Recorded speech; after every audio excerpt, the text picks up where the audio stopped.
La reescritura de Caperucita Roja, de la Caperucita Roja a la Caperucita Forzuda. La Caperucita Roja es un cuento de hadas de transmisión oral que más adelante se ha plasmado en varios escritos, primero por Charles Perrault y más adelante por los hermanos Grimm. En 2013, Vivim del Cuento y Albert Vitó publican La Caperucita Forzuda, con el objetivo de reescribir este cuento clásico con una mirada hacia la igualdad de género, para potenciar el espíritu crítico de los niños.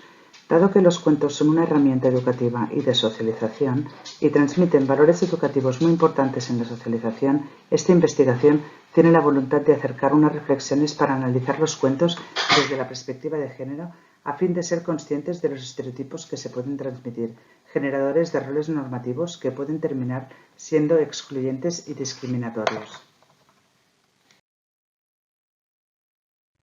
Para el análisis estructural, teniendo en cuenta la teoría de las actividades que definen los personajes establecida por Yves Zabandier en 2003, la capacidad de análisis de las estructuras de Travi en el 2008 y la completa investigación de Jaume Macià en el 2014 sobre las estructuras de los cortometrajes, tomamos como base la teoría de las estructuras narrativas de Canals Botines en el 2020. Las estructuras que frecuentemente se leen a los niños tienden a asemejarse a la estructura clásica aristotélica. Esto es, una estructura que se compone de 3 actos muy diferentes entre sí, cada uno de los cuales tiene una información específica para que el cuento se desarrolle ordenadamente de principio a fin. En este presente estudio, el análisis se centra en la estructura causal con la técnica de ironía dramática, en el cuento de la Caperucita Forzuda, y la estructura de ironía dramática en el cuento de la Caperucita Roja de Perrault. La estructura causal es la clásica de Aristóteles, pero ofrece un punto de inflexión al final que amplía el suspense. El lector, oyente, se anima con un final que no es tal y disfruta del placer de un final alternativo. Esto sucede porque la historia es corta y el movimiento rápido puede hacer sin dañar el texto discursivo. En el análisis textual, los personajes en muchas ocasiones son masculinos y los personajes femeninos son poco numerosos y secundarios. Esto no significa que no pueda haber protagonistas masculinos, sino que hemos de observar un equilibrio entre el número de personajes masculinos y los femeninos. El estatus que ocupan a los personajes en la historia son un reflejo de los estereotipos de la sociedad. En este sentido, el uso de la fantasía es clave para romper la herencia textual en la estructura del cuento. Manuel Amezcua plantea el análisis iconográfico en 3 fases: clasificar, analizar e interpretar. Clasificar en referencia al tipo de obra, cuándo se hizo y la autoría. Analizar lo que se representa en la obra, los elementos y los personajes. Y por último, interpretar el marco sociocultural y los valores e ideas que representa el relato. A nivel estructural, la Caperucita de Perrault se ajusta a la estructura de ironía dramática. Se presenta el personaje que tiene el objetivo de llevar comida a su abuela enferma. En el encuentro inicial con el lobo en el bosque se instala la ironía dramática. El lector ya sabe que la niña va a sufrir y la niña no sabe nada ni se da cuenta de nada a lo largo del relato. Las dificultades que se encuentran en el camino se van incrementando cuando llega a la casa. El test final antes de ser devorada por el lobo son las complicaciones que consiguen incrementar el suspense de la ironía dramática. El lector sabe en todo momento que el lobo es malo, es el peligro inminente para la protagonista. También lo sabe la madre, que la advierte al inicio del relato, pero el único personaje que no conoce la verdad es la Caperucita. Por el contrario, la Caperucita Forzuda de Vivim del Cuento utilizan la estructura causal. Se presentan los personajes femeninos inicialmente en diálogo y se presenta a Caperucita muy fuerte, sonriente y confiada. La historia está invertida. La Caperucita es conocedora de la malignidad del lobo. Además, el lobo se presenta gordo, gandul y débil. Caperucita, en cambio, es fuerte, astuta y está en plena forma física. El lobo pretende engañar a Caperucita yendo por el camino más corto, pero ella corre más, y siguiendo la inversión en la historia, Caperucita simula ser su abuela y espera valientemente al lobo. Paralelamente y entrelazada con el texto, Vivim del Cuento hace uso de la técnica de la ironía dramática. El diálogo invertido incrementa el suspense para ofrecer un desenlace coherente con la presentación inicial de una Caperucita lista y valiente.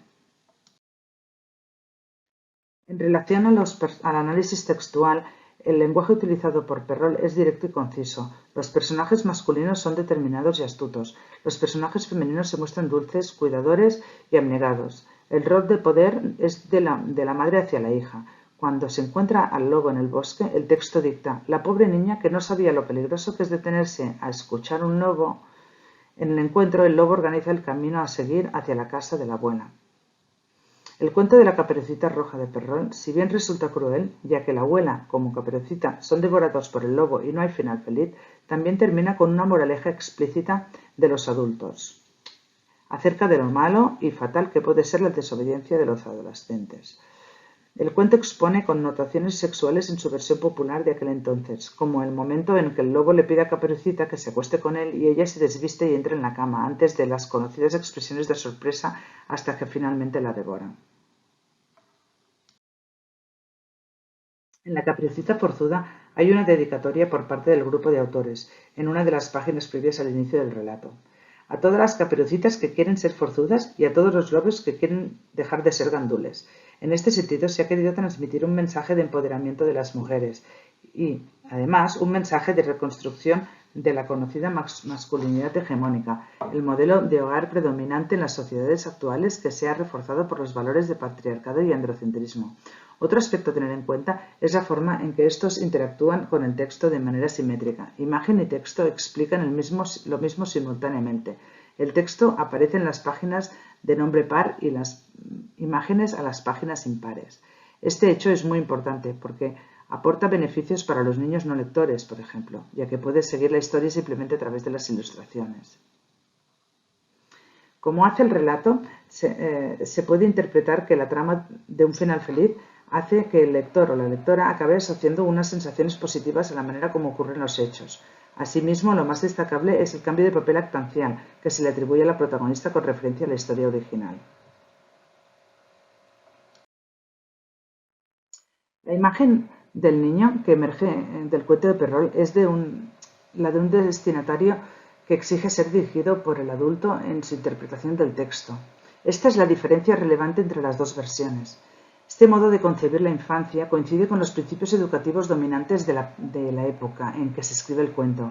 Aquí surge lo establecido anteriormente respecto a la literatura, cómo ésta forma parte de un circuito de diálogo con otros discursos. En el caso de la Caperucita de Perrol se muestra esta relación de la corte y el sistema educativo. En relación con el análisis iconográfico, en base a la versión nórdica Libros de 2014, la versión de Perrol ofrece 3 ilustraciones que definen los principales protagonistas. Los colores principales de Caperucita en la ilustración de Ana Juan son el beige, el blanco y la caperuza roja, que es el elemento iconográfico que la define. El lobo aparece debajo de su falda. La segunda ilustración de Luis Scafati se representa con la aparición de personajes en el cuento. Se muestra un lobo hambriento y feroz, despiadado, envuelto en tonalidades marrones y negras, por ejemplo. De igual manera, se puede valorar el hecho de que el relato y las ilustraciones siguen fomentando algunos estereotipos heredados de género. En la versión Vivim del cuento, Caperucita sigue llevando una falda. Esta vez toda ella va de rojo. Su madre aparece como un personaje secundario, también desarrolla un papel tradicional, parece que está en la cocina. Además, también se siguen asociando las curas y la atención a los demás a una responsabilidad que corresponde más con las niñas y con las mujeres.